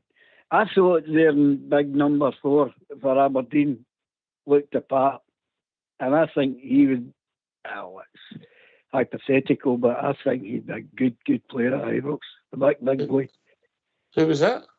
The big number 4 that played for Aberdeen. I can't remember his name. That was the one that he thought he Kent gubbed him. You know who he's in loan for? The Murphy. He's in loan. Scales is his name. He's in loan for Celtic. No, it's not him. No. Well, I'll retract that one.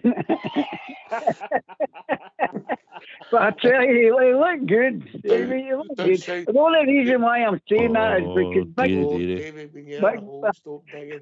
Southside, you can never that's all right. Okay, right. That's a boo-boo. Right.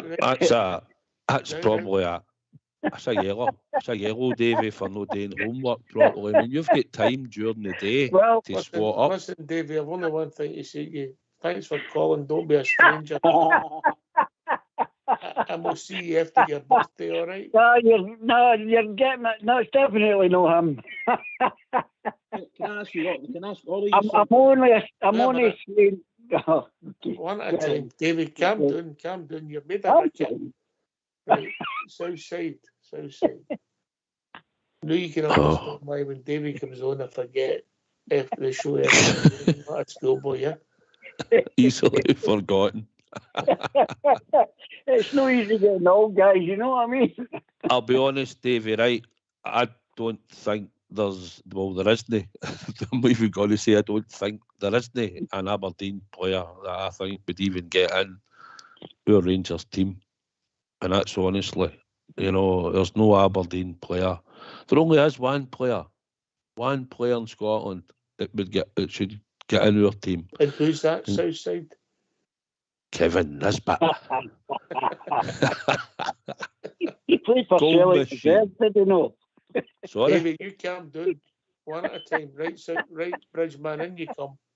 I was going to say, after watching the game, and I watched it on the Rangers TV again, and I thought to myself, their left back is a guy called Coulson. I think he's from Middlesbrough, on loan, and I thought he'd quite a tidy game against us, to be honest. Yes. I thought he had a tidy match against him and Tav. I thought the two had a really good game, good contest. I don't know whether I would buy him or not. I definitely wouldn't buy him, but I wouldn't give him any money. But I thought he's a tidy player. And I was going to ask you, what did you think of the performance of McCrory yesterday and his tackle on, or his attempted tackle on Ryan Kent? It wasn't a tackle at all. I just looted them.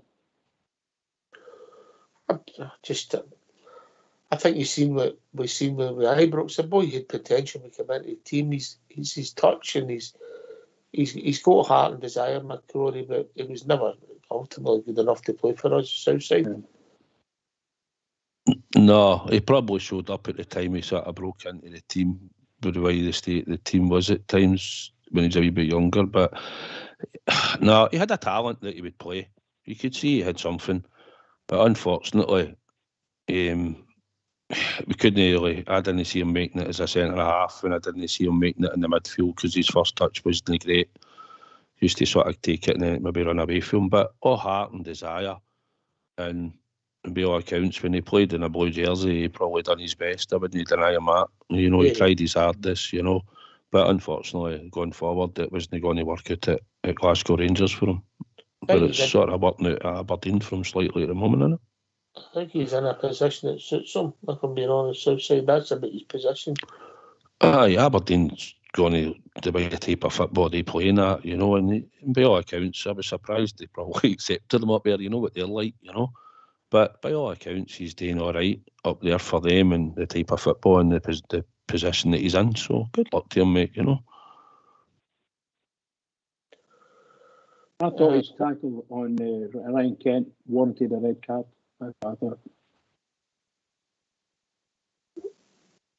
don't think it was quite as bad as the other tackle, and that doesn't mean it's not a red card, because the other one might have been worth 2 red cards. 2 red cards for sure. You know, I just couldn't understand what the guy was thinking about at that stage of the game. Also, Southside, you know what I mean? Aye. There was a few challenges getting dished out yesterday, and there was a few hefty ones that, like I said, Ryan Kent took. The only one I thought that merited the yellow card for us was that I remember back to was Borner, because I think we lost the ball and they were breaking across the halfway line. He sprinted back and just took him out, took the booking, which I thought was the right thing to do at the time. But no, there was a few hefty challenges, but the red card was certainly a red card. There's no question about that. And I was just glad that Sakala didn't take a sore injury for it. That was the main thing. Yeah, he got away with it. I think he was, because he was dangling and he wasn't planted. You know, if you're planted in that mud, mate, you can then, that would have been. In fact, I don't know if he's coming back for that, if I'm being honest. You know? No, it would have been. We were out for a good while. You know, but he still kept on, Sakala. There's something about him, Southside. I don't know what it is. He's no cultured. He's likely to ball it out the bar, and then he'll get a harder shot and they'll put it in the top corner. He's just a trier, isn't he? He's, there was one yesterday in the first half when I think it was Kent shot from outside the box, and I think the goalie parried it or something, and he come running in and just blasted it by the post. Listen, he is an attacker, but because when he plays for his country, he's playing through the middle with the other boy. And I think we're getting more out of him because Beale's allowing him to probably go sort of left and right, but he's all heart and he's willing to go and run at you, and he's direct. And the fact is that if he gets round about the edge of the box, he's got a good shot on him. He's powerful on both feet, so he gets the rewards. He done it the year before, or was it, or whatever it was? He contributed about 15 goals to the season coming off the bench. And so far we're getting a wee bit of reward for him because he's getting into dangerous positions and he's either scoring, he's creating, or like we say now and again he'll miss, but he'll go back and try again. That's a good thing about him. Aye. Would it be fair to say he's a fan's favourite? Would that be fair? A fan's favourite? I think you can like him because, listen, Osby Days asked the players to go out and play, run about for 90 minutes and play for the jersey, and you can't say that the wee man doesn't do that for you. So I think we all appreciate that he puts a lot of hard work in, and that's what you want to see every Rangers player do for you. I mean, that's all we ask for 90 minutes. Shows heart and commitment. Aye, okay. I thought he'd not a bad game yesterday, but it had been outstanding, Davey. I thought he was tremendous. If you watch part of what he doesn't do right, if you watch what he puts into it, what he gives it, and I noticed one thing that annoyed me as well, I mean, that was Morelos. He took a swipe at the ball and it went up into the Aberdeen end to Rose's head, and Morelos was trying to go for it. And if the looks would kill you, the look he gave Sakala was just like, it was shocking. And that's how petty he can be. I thought Sakala was outstanding. I really did, especially on that part. We're now getting upset with the way Alfie looks at people. Anyway, we've been joined by Bobby. Evening, Bobby. Hi, mate. Have you recovered from the pounding you got yesterday? No, it wasn't about Nisbet, it was about Bobby's song. Oh, did they like it? Aye. You know what Bobby means? It means Richard, doesn't it? I don't know. I've heard a few things called Robert. It means Richard. But the point I'm phoning you up about is, do you know, think that game should have been stopped yesterday when VAR went down? No, I don't, actually, personally. Because, and you come. Nah, Davey, I don't. Bobby, sorry, I don't. I don't. I think you've just got to play on. I know it could have cost you something, but let's be honest, you want the game done and played. I thought it killed the game yesterday, Bobby. You were in the game yourself, you know. Yeah. When Sakala nearly scored to make it 3-2 a deflection. And after that, the game gets stopped again, if you remember. And the ref had to go off and that, and you're like, what's going on here, you know? So I think they should just have played on if they could have. But obviously, rules are rules. But what I was thinking is, if we haven't done, the first Aberdeen goal would have stood. No, I think the linesman flag went up, mate. Did it? Aye. I couldn't tell you, I had my head down, but I'm just saying, surely a national competition, if VR goes down, you've got to say, whoa, what's going on here? Because they brought this in to say that this is going to solve everything. We know it doesn't solve everything, but if it goes down, who's to say that contention is going to be disallowed or stood? And you'd have these beggars up the road saying, oh, they put VR down because to let Rangers score. We know what they've been. Well, listen, as far as I'm concerned, if something does happen in the technology, and it's happened elsewhere as well, isn't it, Bridge? You just go back to what happened before, and the referee, the linesman referee the game. Correct. Southside. Aye, as I said, you can't. I mean, you don't know how long the game would have been done for then, Bobby. You know, it could have been ages. You know, we've done it. They've only brought it in lately. I understand a decision can go against you, right? I get that, but let's be honest. You just wanted the game done yesterday, and we didn't want any more stoppages. And at a point, we could have just unlucky for the unluckiness of the deflection. Then the game gets stopped. It just took momentum out as a wee bit in the extra time and that, and lead up to it before. So I would just let them go and make like Hawk says. That's the way I would have seen it. So run us by. So you got a wee bit of stick about your tune, did you, Bobby? No, because we know what Bobby means up in Glasgow. Bobby means Richard, doesn't it? Robert, it means Robert. Davey, leave him alone. Right. Is that Davey? Davey's made it right. Boo-boo tonight as well, as you know. The number 4 for Aberdeen. That's Irish for Celtic. You've got to remember he's getting old. He's nearly Aye, so am I, mate, but I wouldn't pick number 4 for Aberdeen. No. Bobby, can I ask you something? Aye. Was there a certain player called Kenny Miller who played for Celtic? Yes. And where did he go? Back to Rangers. So yes. One Mariella Kerr rescinded. There was another one, Morris Johnson. Davey, if you interrupt again, you'll be getting a red card. There's another one called Morris Johnson. Enough, right? Southside, I don't agree with Bobby. You've got to just go on with the game. You've got a responsibility to the people that's there to play the game, get it done, yeah? But it was cold enough yesterday, man. I'll tell you, it was freezing. Aye, you just wanted to get a game done, get up the road. We're in the final. That's the main thing. See, the thing is, we're in a final, and we can hopefully, and we will be stronger come when we get to that final. I know we've got a game on Wednesday to take care of in a Scottish Cup, but as we've progressed into the final, and that's where we should be, in the final, and we've got the aim, and we've had them many a time in the final, and it's time that we started doing what we should be doing and beating them in the final. And I don't expect us not to. So that's what we've all got to look forward to, and hopefully we'll have some new players in addition to play that day and all.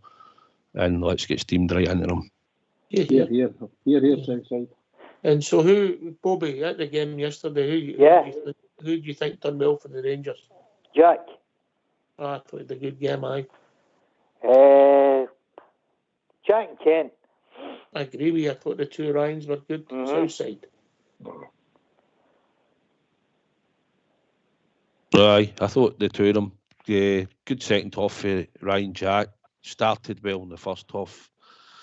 And then, like I said, Bobby, I thought we sort of slowed a wee bit. We didn't have the intensity we had, but we were still creating. I thought Kent was busy, took a few hefty challenges. And obviously Ryan Jack pops up and gets his deflection in the goal.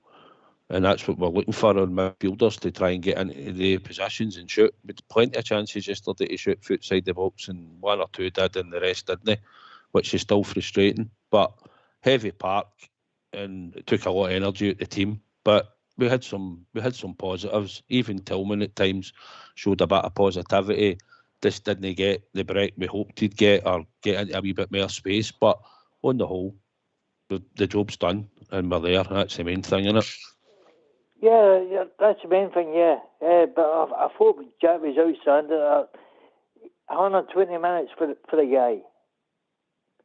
Good shout there, Bobby. Because if I'm being honest, I didn't think Ryan Jack would play many 90 minutes. I said it yesterday. And the fact that he played 120 and grew into the game is a big plus for the boy, because I didn't think he had that in his locker. Bobby. No, I thought 90 minutes to take the boy up, but by Christ, he gave us a show. He's as if to say, I'm not letting this sheep mob beat us. I didn't think his colleague, I didn't think John Lundstrom had one of his better games yesterday. No, but near the Tillman, he was all right, but he wasn't. It's a big part of, and he's only 20, right?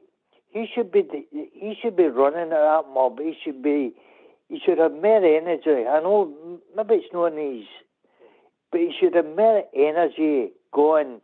He say, "Give me the ball." Like, see, like an old Geraint, give me the ball and I'll take it forward and I'll get it. It just sometimes frustrates me, as if he's not there and he'll come in for 20 minutes. He started the game well yesterday. I'll give you that as the game went on. He wasn't as involved as he should be. I think there's something that boy's got, and I don't know if we'll see it, but there's definitely something there. South side in the bridge.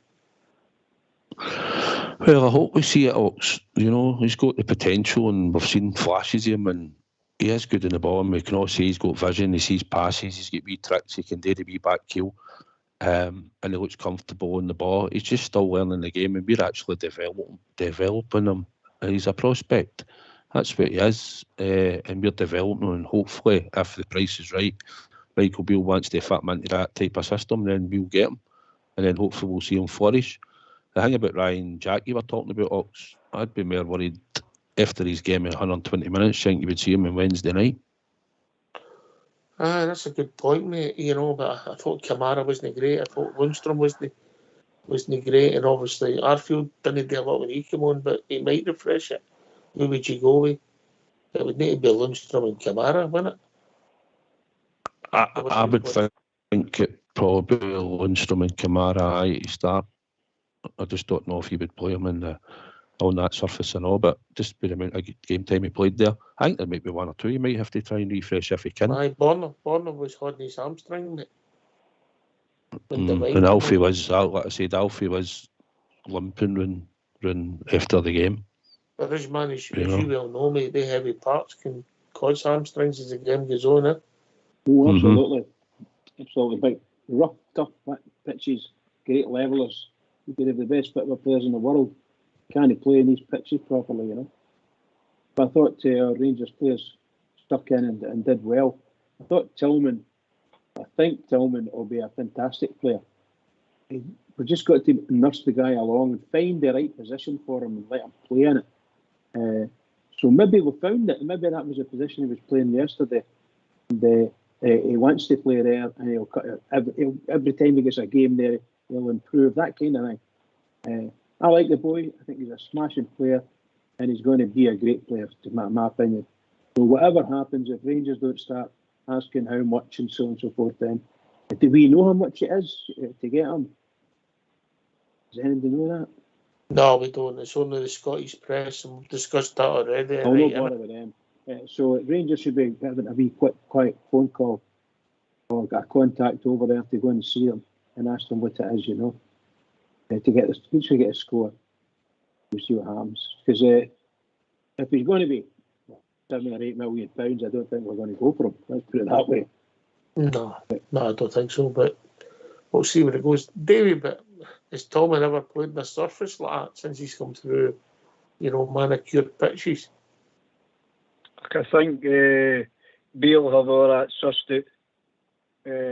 Regarding the game, I think one guy we've missed out tonight is Alan McGregor. He saved our betting quite a few times there on Sunday, and I've been one of the guys that's been criticising him. But he pulled off some crackers there. Couple of saves late on. They were decent stops. Your fair comment, mate.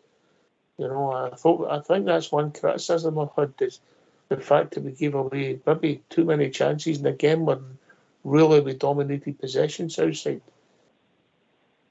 See the one for Johnny Hayes, Davey. Honestly, we were behind that. That was like Hollywood. I'm not kidding. It might have looked good on the telly or whatever, but honestly, I thought he was going to just go and catch it. To be honest, he made a couple of decent stops near the death. Listen, you expect Alan McGregor to sit. They're the type of saves he should be making. That's what we expect from him.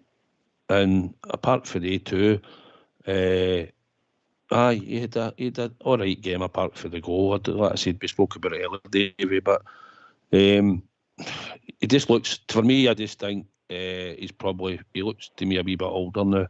Reflexes maybe a wee bit slower. But I don't think he's going to change it. It's between him and John McLaughlin. I think he's alluded that when Robbie McIlroy's fit, he's going to give him some game time. He definitely said that in an interview. So we'll just have to go with his judgment. But I don't think we'll be signing any goalie until the summer. So, but that's all I see in McGregor. His reflexes a wee bit, sometimes look that wee bit slower than he was in the past. But he's always going to be judged by his past because he was so good at it. He was a shot stopper. He was instinctive. He saves penalties. That's what you think of when you think Alan McGregor. Bobby, what are you making in the Beale era so far? I know it's only a few games, but what are you making it? Absolutely outstanding. I think he's not lost a game. But the only thing is, he goes a goal behind, right?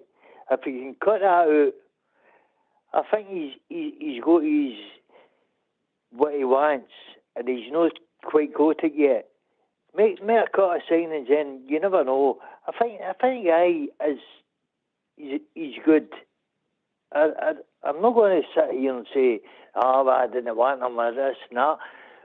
I think he's good, and he knows what he wants. But it's getting that, and he needs to make a couple of signings. A couple of signings, and we'll be all right. Refresh the squad. I think that, particularly in the engine room south side, and maybe up front, if these injuries are going to continue. Well, I think he knows what he's got to get in. I think it'll just become if the players are available. But we need a couple of people in the engine room. Need somebody that can probably go and run a game, skillful. And then we get a creative player just further up. Probably need, I don't know what you want to call him, a left-sided midfielder and a general in the middle of the park. That's definitely what we need. And like you said, we might have to look up front. I don't know what will happen with Alfie, but he's not going to score you. I don't think he's going to score you enough goals that you'd want to the end of the season. If Kolak gets fit and he can somehow fit into Michael Beale's system where he can profit in the box for us getting him in there, then that would make a big difference. And if Roof becomes fit over the next couple of weeks and can stay fit, mate, we know that we've got somebody that can score goals. But with the general, would you go for that boy Patton? Who's that? Oh, bad joke, mate. It must be. General Patton. All right. No, I missed it. You're too young. Wasted on me. If that's history, is that history? You're trying to hit me with there? You got it, Davey, didn't you? Oh, I've seen nothing him on a yellow. I'm keeping my gum shut till the show finishes. I don't know. I think it's quite funny what kind of players we need to get this blend right. If Ryan Jack was 5 years younger, that would be the kind of player we need at his peak. You know, guy can get about the pitch. You know, and getting this also the guy can put their foot in their ball and make things happen. They're difficult to find, big, you know. Aye, they are, but that's his job, and he's going to have to go out and get them because we need it. We need a bit of pace, and even when we get a team right, I mean, we've seen it in Europe. Even when we get into there, whenever the time comes at the start of next season, you need pace. You need to be. You can't hit Lundstrom and Jack would be too slow for me. You know, we need a bit of pace, all right, in Scottish football now and again, but you need to have pace in the midfield. But we need a general, a dictator, somebody that can go in and be creative. And we need, if it's going to be Cantwell, I think he's maybe going to play off the left, where I thought Lawrence might play. And I'm excited to try and get him back, you know, because I think he's an intelligent player and he's skillful and he's got something about him. He's a hard player. You've seen the way he put some tackles in Ox when he was in the team. And I think he's an exciting player. And if Cantwell's a guy that he thinks is going to be that type of player and all, then it's going to be good to watch, hopefully. You know, it's going to be good and hopefully we'll create a lot of chances. Yeah. And that'll be his style of football. Well, gentlemen, we've reached that time of the evening. Well, it's a big night tonight. Paul Davies' last show. We'll go to Bobby first. Bobby. Right. Hi, Alps. Good night, Bobby boy. Last word for you. Last word is, see when you're talking about dictator, see if you can refresh my mind. Who in the old Rangers, 3 years, was a dictator? Mussolini. A dictator? Mussolini. Nah, fuck off. Down, Bobby, what's your language? Right. Dictator. Guy dictated. Oh. Somebody made the football, put their foot in the ball. Maybe the best we've seen was at the end of his career with Souness, maybe. Yeah. Hullock. Merry Enforcer. Yeah. Won the ball past it. Oh, is that what they call us? Is that what he's asking for? Somebody like him? But Barry Ferguson done it, Bobby. Yeah. Anyway, Kevin Thompson done it as well. But all right. I'm night, asking... Bobby boy. Night, and I'll be getting overtime. Okay, all right. Cheers. Cheers, Thanks for taking my call, mate. All right, mate. Cheers. Cheers, mate. Oh, Davey. Fabulous. Always is. It's the best show in town.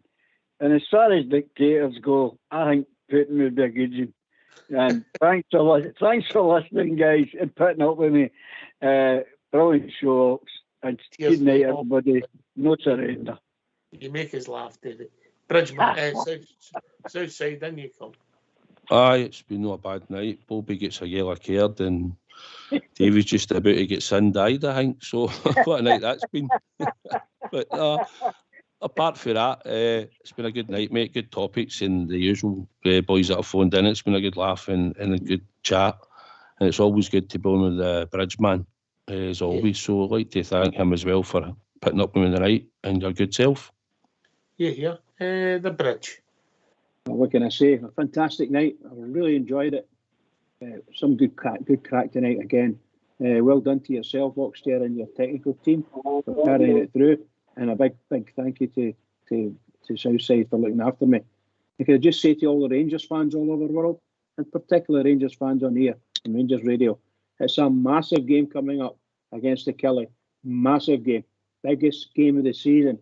So everybody get it going for the Rangers and keep it going for them, because the Rangers need us. Keep it going. Yeah. Thanks to Alex, Bobby and Davey for phoning. Thanks to Bridgeman and Southside for doing the show. Fox and GB for doing the technicals. This has been Rangers Radio. We'll be back tomorrow night between 8 and 10 talking of all things Rangers. Take it away, Foxy.